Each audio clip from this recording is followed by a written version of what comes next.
Boss, ganito yan eh. Kunyari, sa isang card, namuhunan ka ng 5 piso. Sample, 5 piso lang yon. Pero ilang tubig ang bibilin sa'yo nun? Di ba? Kung sa 10 inalukan mo, may 5 umuo, boss, okay pa rin yun. 5 yun eh. Di ba?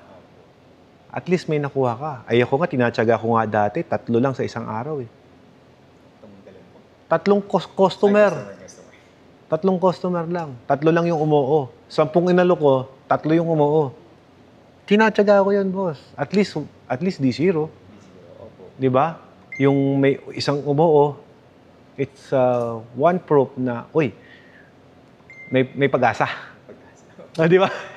Kesa wala. Minsan nga, sir, kahit wala eh. Mas pagbubutihan mo po pag wala. Yes. Sabi nga namin, ito pala nga, inspiration ko yung mga successful na negosyante. Kahit di nga negosyante, basta naging successful, inspiration ko eh. Like Elon Musk, pinapanood ko yan eh. Ilang rockets at how many billions of dollars ang pinasabog niya sa spaceship. Daming nag-crash, di ba? Para lang maging Starlink yun. O ngayon, di ba? Sobrang yaman niya na po. O, di ba? Yun lang yun, di ba? Tesla, o.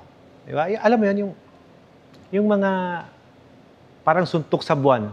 Akala mo suntok sa buwan, ayun pala, uy, meron palang magandang mangyayari.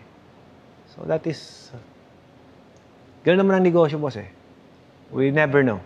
Walang kasiguraduhan. Walang kasiguruhan.